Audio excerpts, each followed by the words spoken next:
everything. So that is it. It is a major problem. At kung titignan natin ang mga projection sa pangyayari, ngayon, just to as a perfect example, narinig na siguro naman ng lahat, na sinasabi na baka sa eleksyon magkakaroon ng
mukhang delikado.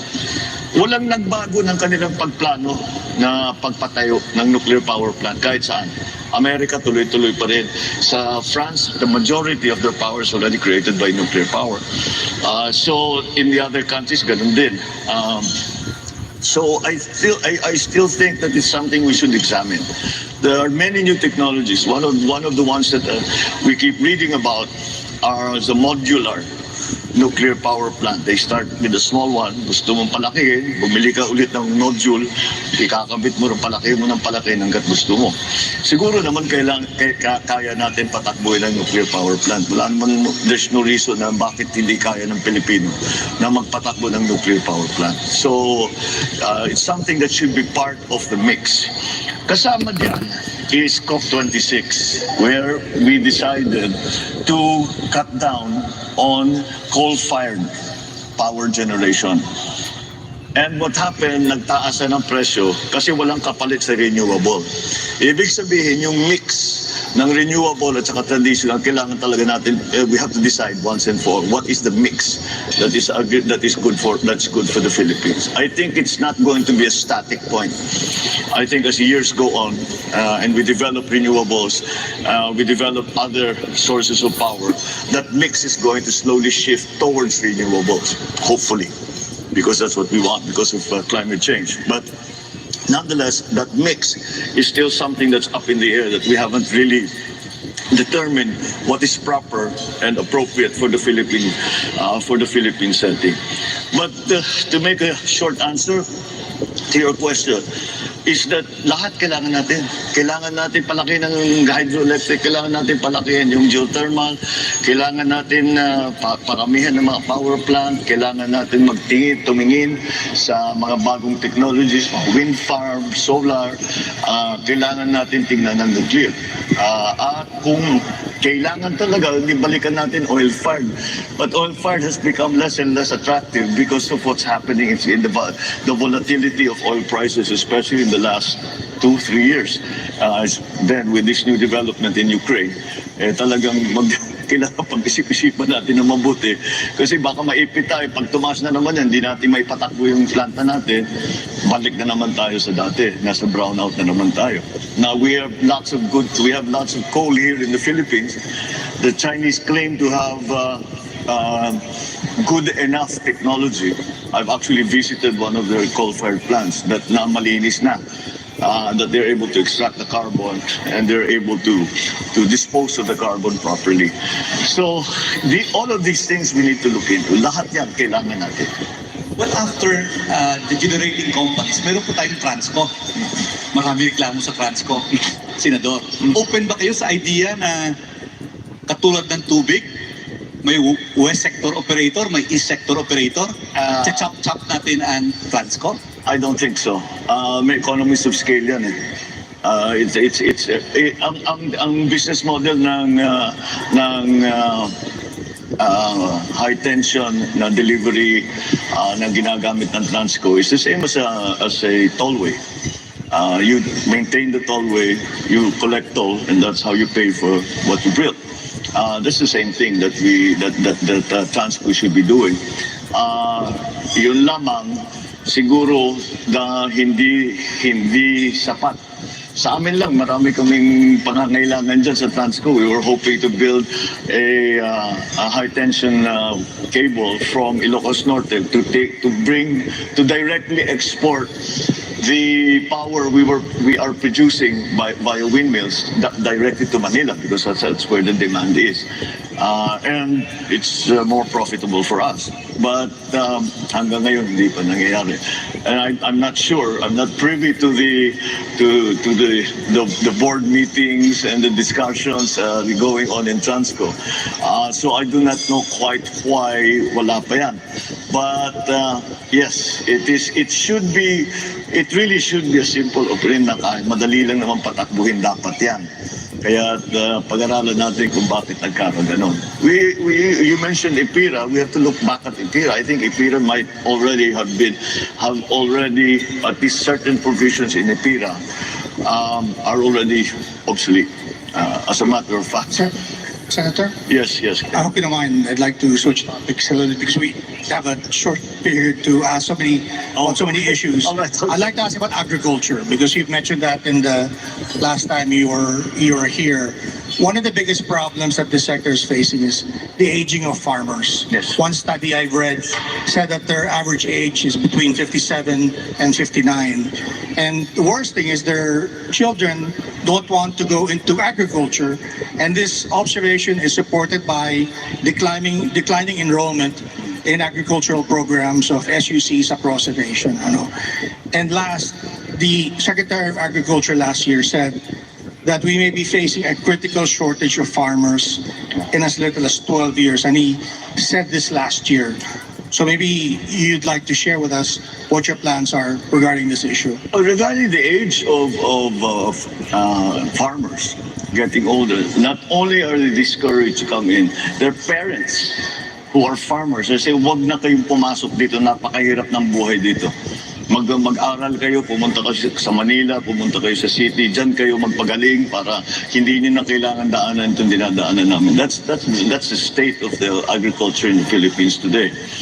As a general rule, as a general concept, I think we have to really shift already from what is essentially still mom and pop operation and talk about agribusiness and talk about the industry of agriculture.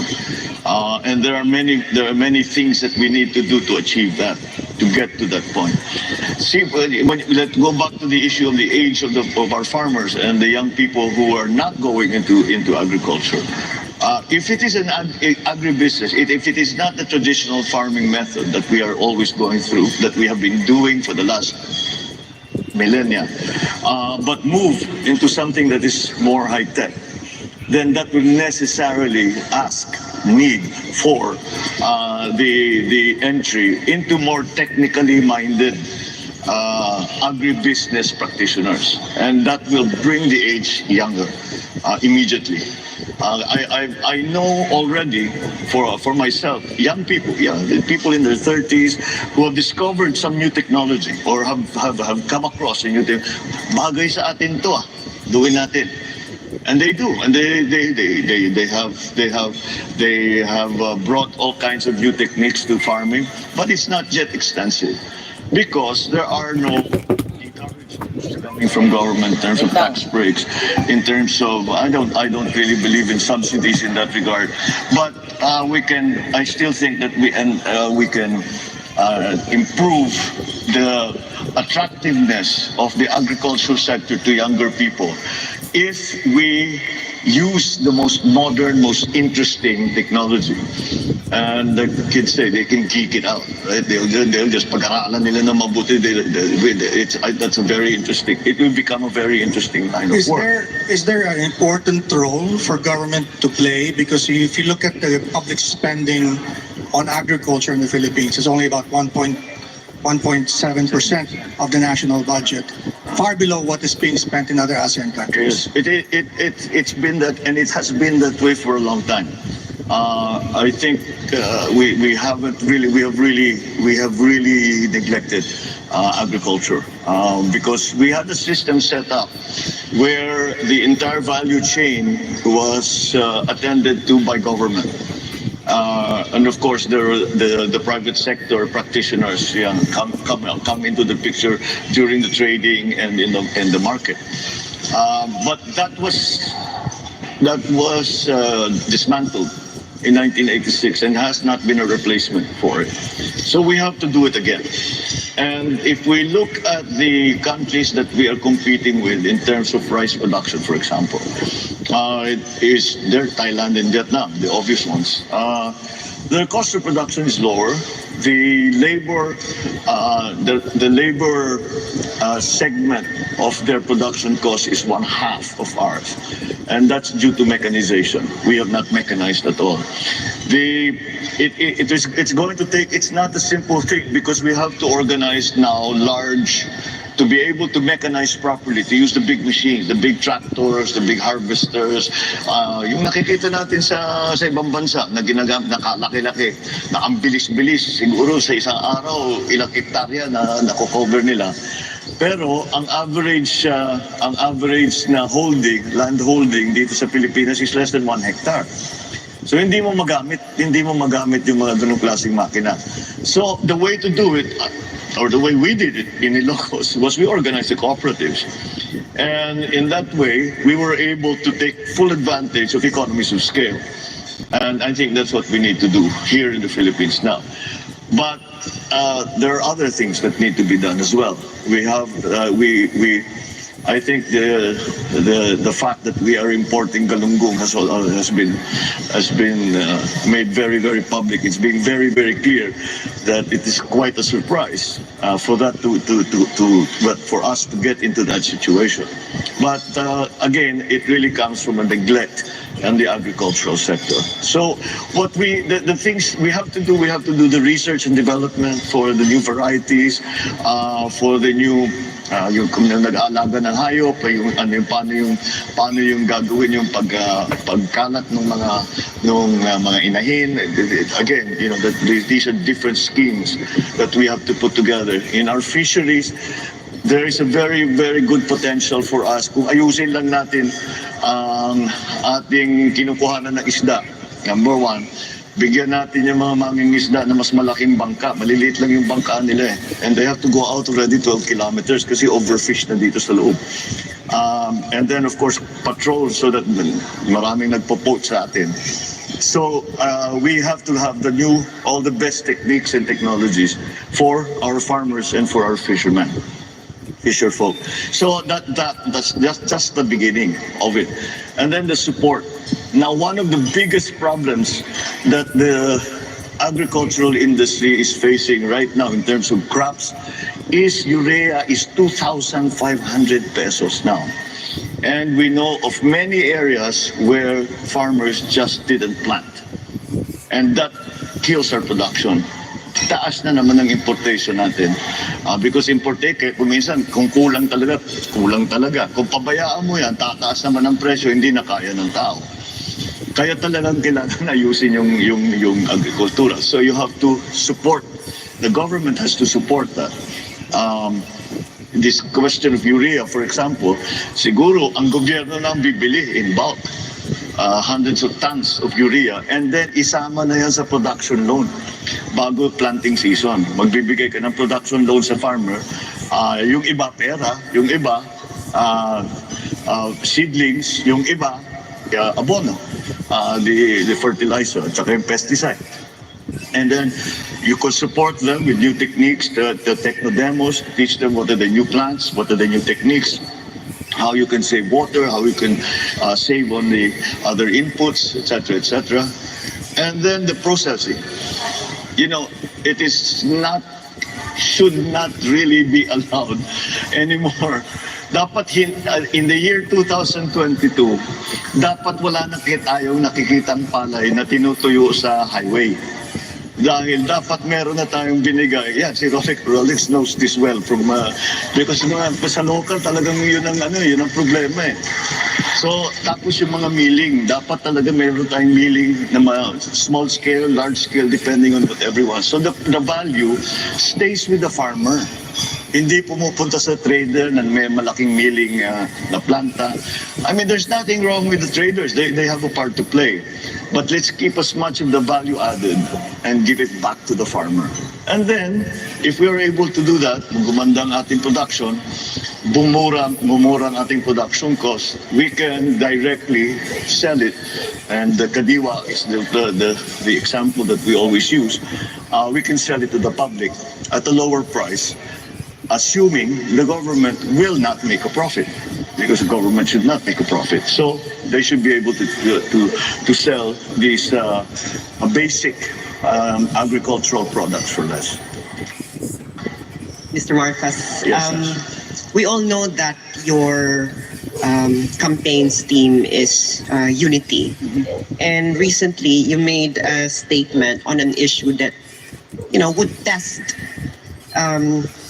your call for unity, because this issue is really polarizing in our country. And I'm referring to your statement on LGBTQ rights. And so my question is, there are a lot of interests that had to be balanced here, especially that even though that we are a secular country, our people, around 80% of our people have really, really strong religious beliefs. And these two things, are always contrary to each other. So my question is, how will you balance the legitimate aim of protecting the rights and welfare of LGBTQ people while at the same time respecting the legitimate interests of religious groups that they can freely pursue their belief on this matter? I don't think LGBTQ issues are polarizing in the Philippines. Honestly. I think we are much more open-minded about it, considering the fact that we are in fact very Roman Catholic country. But then you must, and so that I don't think it's polarizing at all. I think Filipinos are, I don't know how to put it, but we're much cooler than most other places when it comes to these things. And I think when I talk to the members of that community, Wala namang hinihingi na special treatment ang mga LGBTQ. Huwag lang do not discriminate against us. Yun lang naman yun eh. We don't want a special program for you, for ourselves. And you have to do something. Just patas lang. Patas lang, pare-pareho lang. Na kahit LGBTQ kami, kahit matanda kami, kahit come from the wrong place, I don't know, whatever. Na all forms of discrimination are some things that we have to guard against because it's corrosive. It just gets in the way. It doesn't help. It doesn't help anything. So that I think is the approach to LGBTQ issues: is just fight discrimination every step of the way. There is a pool of talent in every sector of our society that we need to take advantage of, and so we cannot exclude any part and say hindi pwede yan, hindi na ayaw namin sa ganyan. And let me get to the point. I mean, LGBTQ, Roman Catholic, you say that it's wrong. What did the Pope say when he was asked about same-sex marriage, same-sex union? Let me correct myself. Same-sex union. And I think the Pope said it perfectly. Who am I to judge? And that's the attitude that we all of us should have. And with that, I think we'll go down the correct place. We will go down the right path. Yeah, I think this will be... Professor Carlos, I know that you warned me about senior citizens losing their train of thought, but I have been instructed to go on a commercial break. So we'll start off. Yes, we'll start the next round with your question. Okay. I promise that. Yeah. So, Okay, thank you. thank you, everyone. We have more questions coming from our panel. So don't go away. The Deep Probe SMNI presidential candidates interview will be right back.